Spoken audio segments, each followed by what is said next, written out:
I don't remember what year it was, but back when Gretzky was with the Kings, there was a game like that. That's in the Cup Finals when I think the Kings were down 5-0, tied it, and that was. I'm not a huge hockey aficionado, but that was the game I thought of last night when that comeback happened. Hey Steve, Phil Barber, Santa Rosa Press Democrat.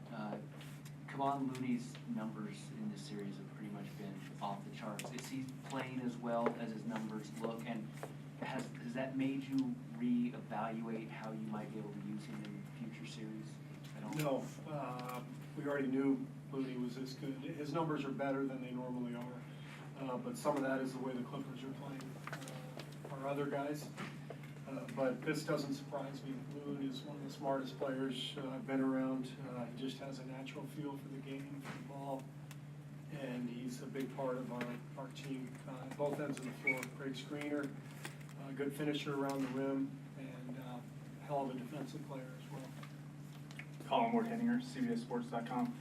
You've got a veteran, experienced championship-level group, but it seems like only human nature to try to look ahead just a little bit. Is there anything you have to say to your team about focusing on this series instead of looking ahead, or is it all taken care of? Our guys know exactly what the drill is. They've been through everything the last 5 years, and so we may have mentioned it, but it's not anything that they really need to hear.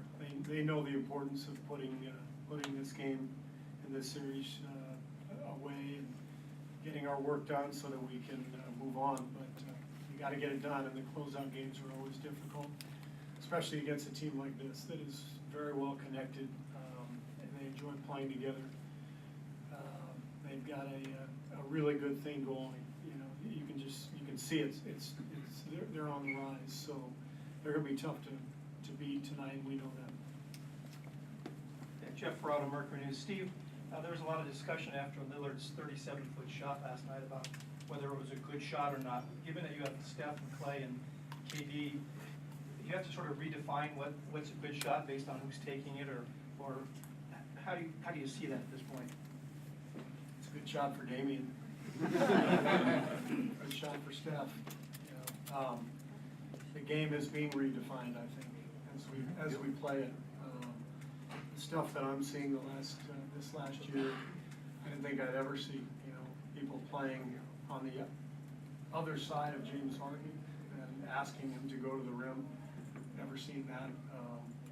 But the three-point line and the range that players are showing with their three-point.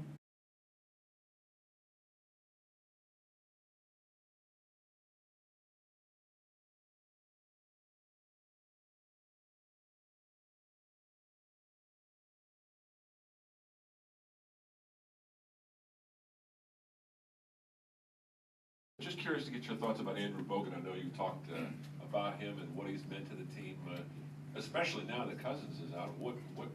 How comfortable do you feel having this guy who's been so familiar with your system available every night? Well, we're lucky to have him. You know, we didn't have a lot of depth once Damian Jones went down. We were already thin, and then with DeMarcus out, we'd be in some trouble without Bogut. So he was the perfect addition at the right time. He's playing fantastic basketball and knows our system. You know, we trust him at the highest level.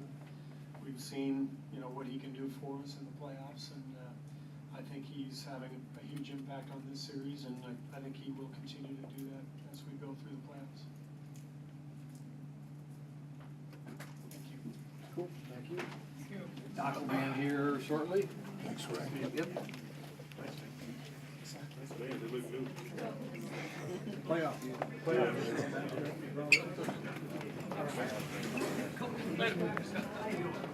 Not good.